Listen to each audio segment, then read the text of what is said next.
Okay. And this is the gentleman to my right, Abhi Kumar. Give it up. Hi Lost for the guys, emoji love. awesome Awesome. pleasure to be Awesome. here. So, Abby, do you just want to like tell everyone a little bit about yourself?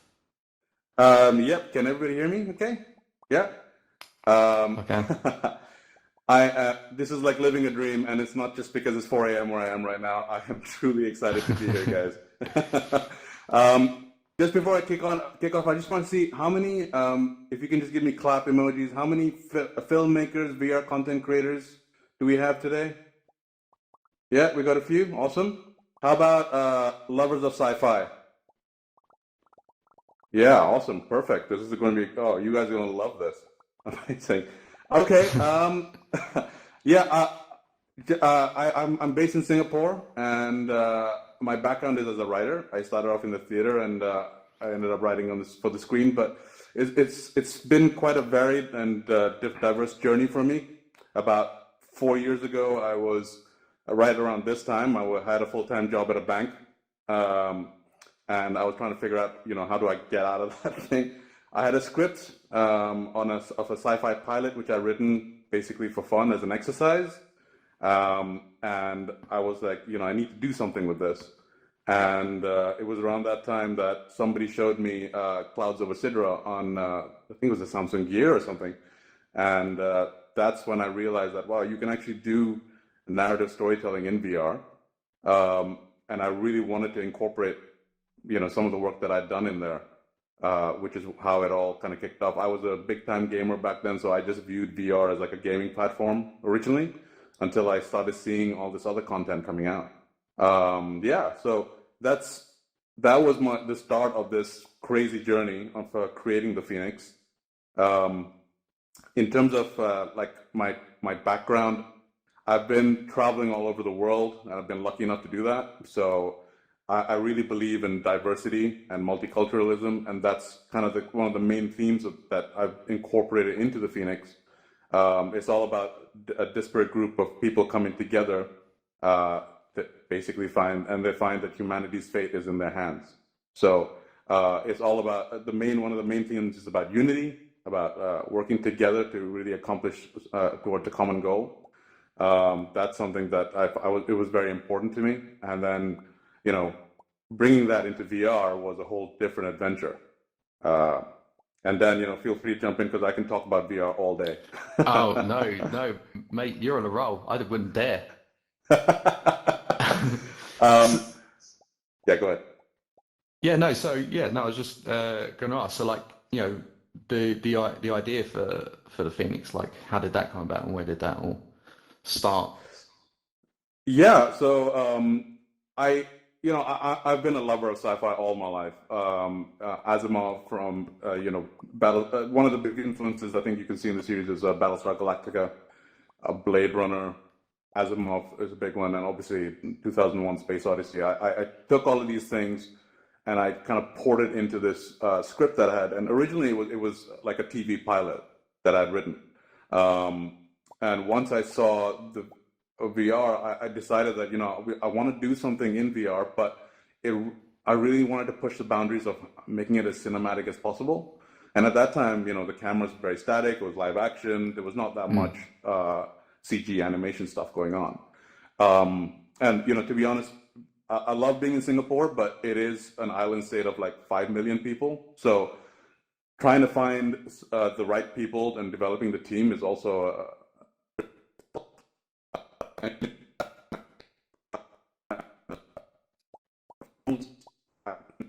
animation before, never done VR before.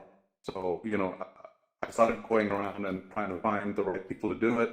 And essentially, when I took my script and I broke it up into multiple episodes, um, and the first season is essentially 5 episodes. So we released the first part, which is three, and the next two are going to be coming out soon. And then season two, which is already scripted as well, is another 5 episodes. So it's this kind of epic saga which I wanted to create.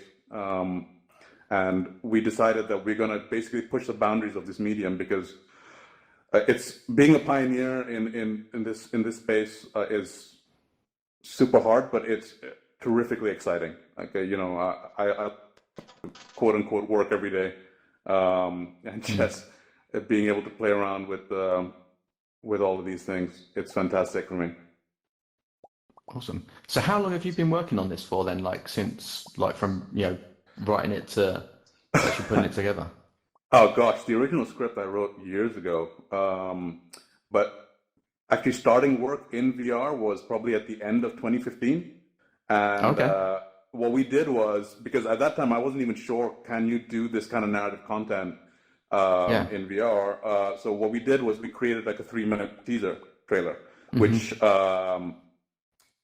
and that was maybe 2 people working on it, essentially, me Okay. and one other guy, and it took about 6 months to create it. Yeah. And that I basically took that and took it around the region. We went to like Comic Cons, tech Oh, events, cool. met with a whole bunch of people just to see what people would think. We ended up showing it to about Yeah. like 1,000 people around the region, like Hong Kong, Indonesia, Yeah. Malaysia. We went all over the place and got fantastic feedback. Now, bear in mind, most of the people viewing it had never seen anything in VR before, but Mm. it wasn't. I mean, one of the big things, and I think it still is oh, people are going to get nauseous if you move it around. That's one of the big Sure. comments I get. Yeah. But these were first-time viewers who were just like, "Wow, this is cool! Like, I totally want to see what is this thing about. I want to know more." And that's when we decided, okay, we need to do this, and we need to figure out a way Mm. of making it happen. Yeah, so we just kind of started. It's like being at the base of a mountain, looking up, Mm. and it's like Everest times 100, saying like, "Oh God, how are we ever actually going to do this?" And Mm. as any entrepreneur will tell you that it's just one step at a time. And so Yeah. we've been growing the team, getting it together, and just going up one step at a time, making it happen. And now here we are with 3 episodes. I do have. I think we have the old 2016 trailer. At some point, if we have time, we can check it out. It's only 3 minutes long. So Yeah. That's cool. That's a great idea to take it around to like Comic Cons and stuff as well, because that's your target audience. So you're almost like exactly, you're gathering an audience before it's even finished. Um, that's a really good. Yeah, exactly it's a really right. good idea. Yeah, and I mean, I wanted to see like, is it just going to appeal to, people were like, oh, this is sci-fi, this is in VR, it's just for like teenage boys, basically. And I was like, Mm. well, I Mm. want to see who does it really appeal to, and it really was a really wide audience. I mean, obviously, lovers of sci-fi, which is all the Comic Con audience is perfect for that. But Yeah. we really had like a lot of women coming up to it and really finding it quite interesting, and a lot of the dads who had brought their kids over to check out this little VR gizmo thing were like, Yeah. wow, I kind of saw like a bit of 2001 in there. I kind of saw, so it was clicking Mm. with a lot of different audiences on many different levels, which, obviously excited me even more, saying, like, okay, we really need to figure out how to do this. But, doing a teaser and then doing an actual like scene where a story unfolds in VR is very different. Mm. Um, and we were still figuring out the tech, because in our process we use motion capture, we use Unreal Engine, which is a game development engine, to put it all Yeah. Yeah. together. And it was a lot of, and the tech changed so fast. Like, the thing about the VR industry is, if you look at it, it really moves incredibly fast. Like the number of headsets that have come out in the last year, and Yeah. Yeah. the speed at which the tech moves is really like, Mm. it's a struggle for us to keep up with it, because we just want to use the best at all times, bro. And so now the Quest has come out, and I'm like, oh yes, this is what pretty much everybody was waiting for, I think. I said that when the Go came out, and now I'm just like, yeah, gets better and better. Yeah. So what headset did you show it on at the cons then?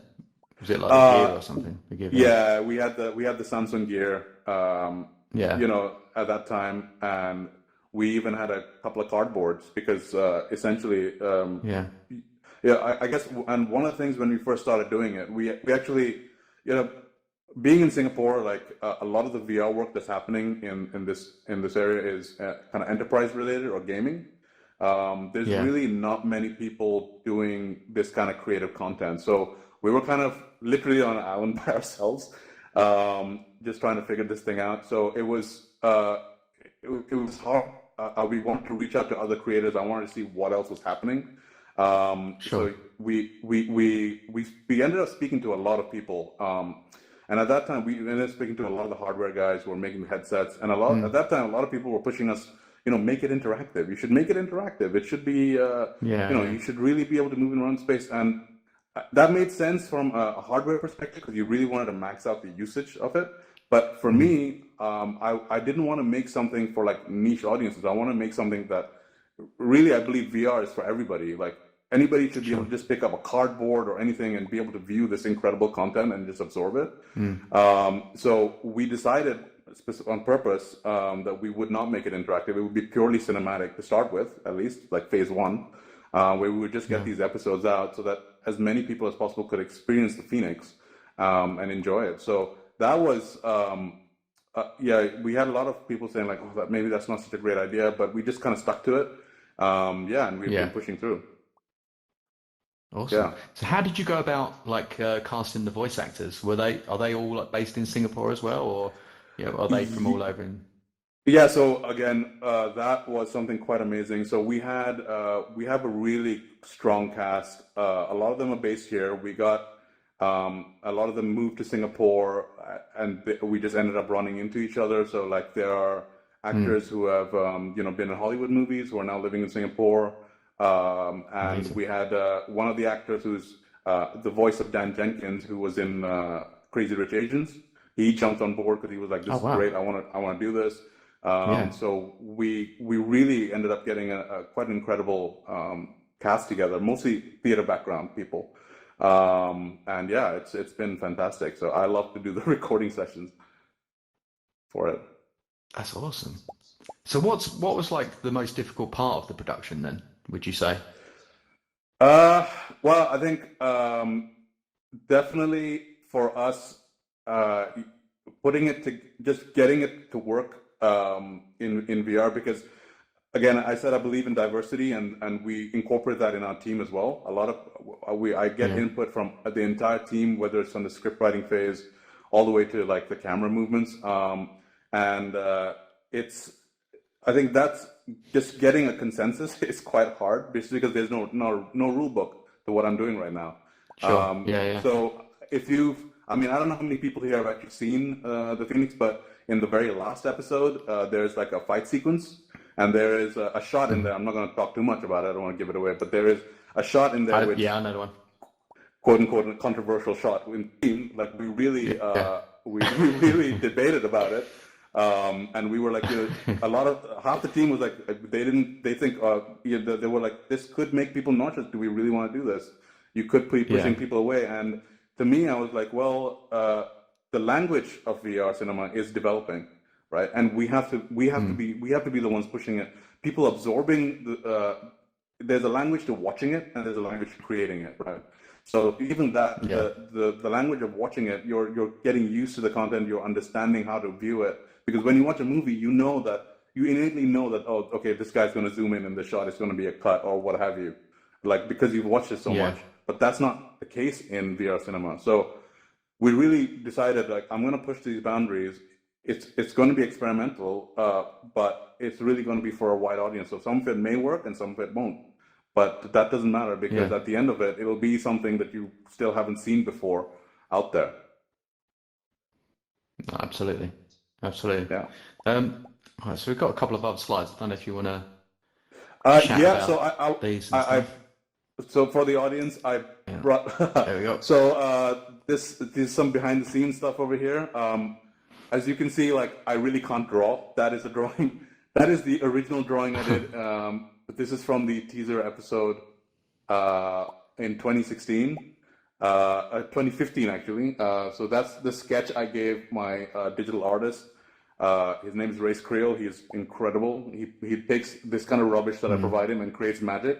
So on the bottom right, the image there is from the actual teaser in 2016. And then on the top right is the same shot from the Prologue episode. And that's the one that went to Cannes in 2017. So you can see like the differences and the different iterations that we go through with lighting and playing around with it. I just wanted to share this because it's kind of fun. And I think we if you've seen episode 1 of the series, there is this amazing scene that we've created called the spaceport. And we just cut together this short video about the different levels of we went through. If you could play that, that'd be cool. There we go. Yeah. Cue autoplay.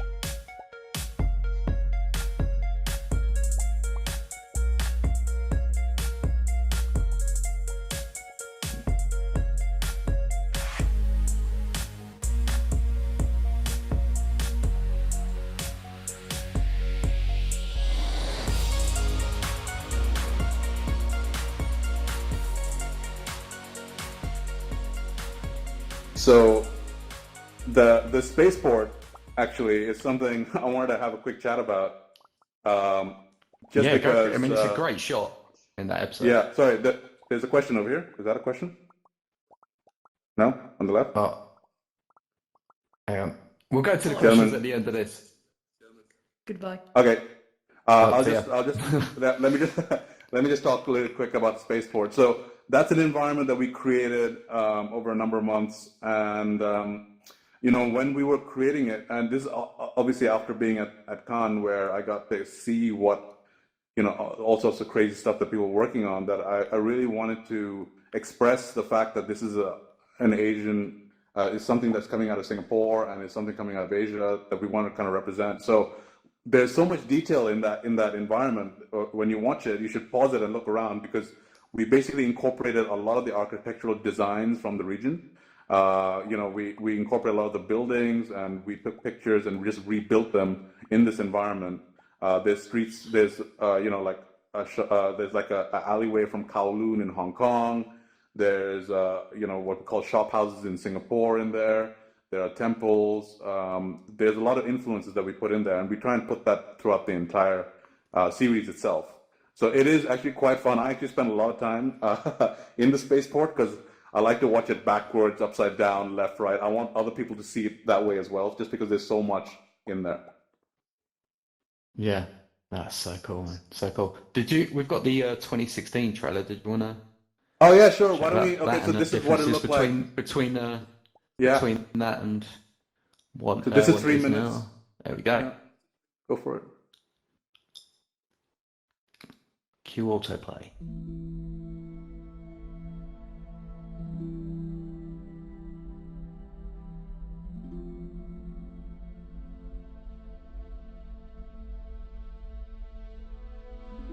I think back to when it all first started. When we were children of the universe.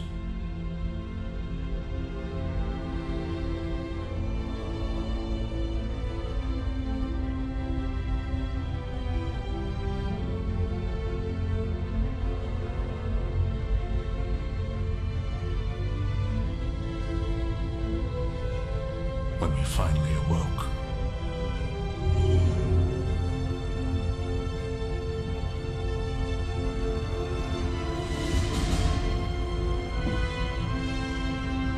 Explored.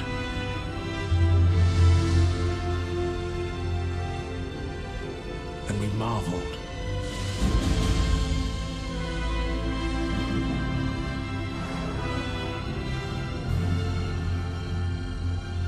So long ago.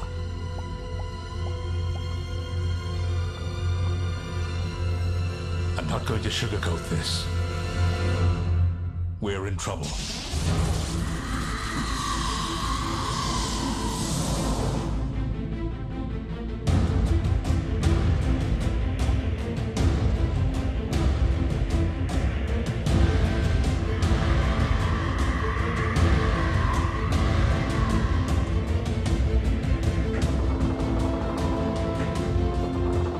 Our leaders, our emperor, were so confident. They didn't even see the betrayal coming. The traitors amongst us took care of them quickly.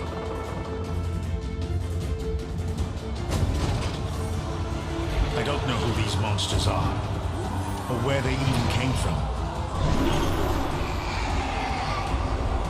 But I say to you, don't be afraid.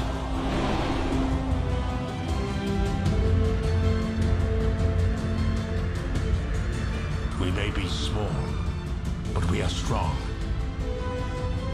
And we're still alive.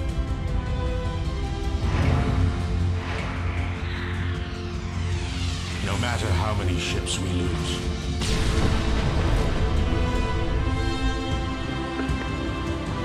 no matter how many soldiers may fall,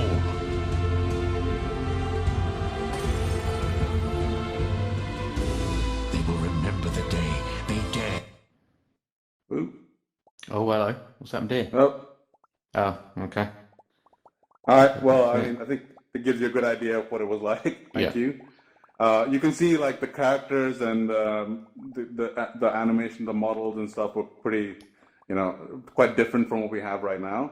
But I guess, well, one of the other things I wanted to point out was when we did the prologue episode, that was literally 3 people working for endlessly to put that together. Can anybody guess the size of our team now? Anybody want to just throw out some numbers? Because now we've created 3 episodes. Can anybody guess how big the team is that's working on this? No? It's 6 people. So there's 6 of us working together.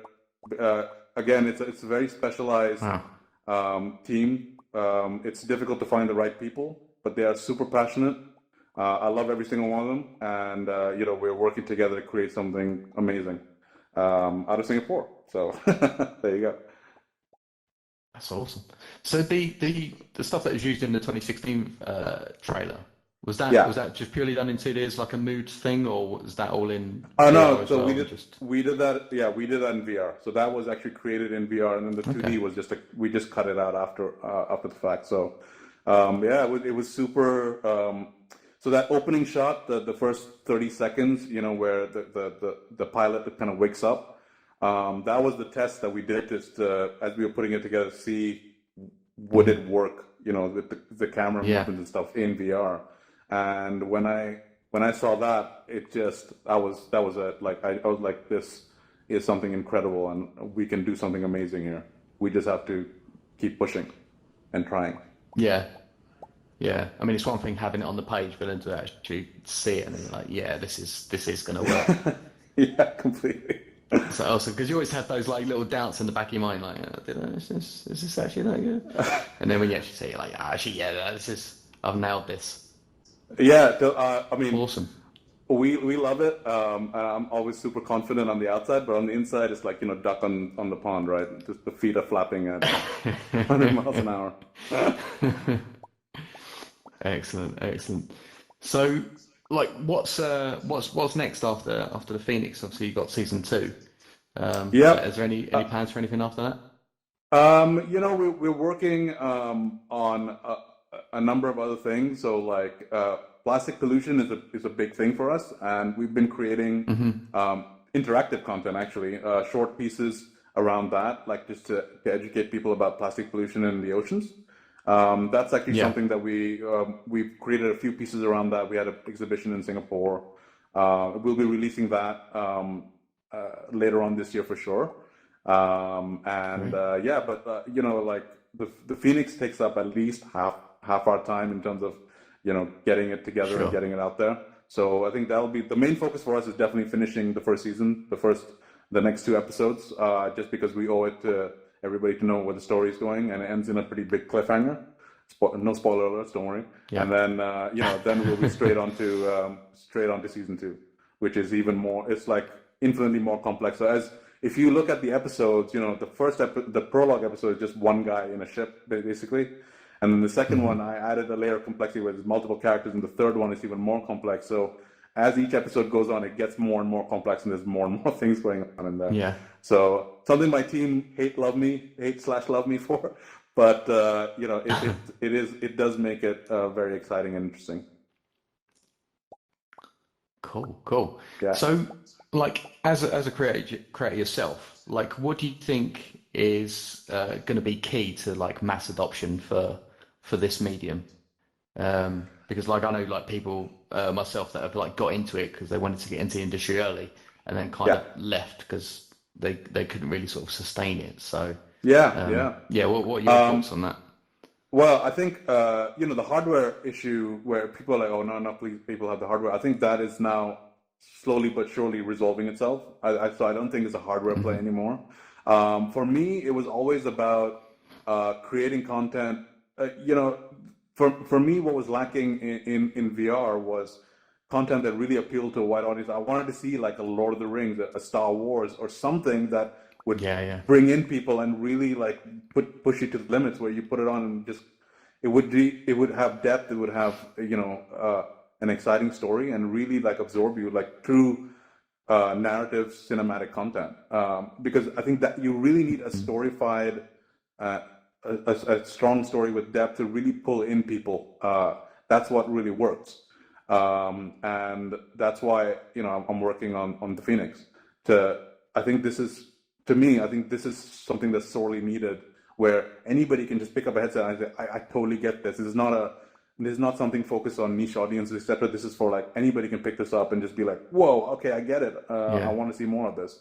And I think the content push has to be there. I think it is difficult.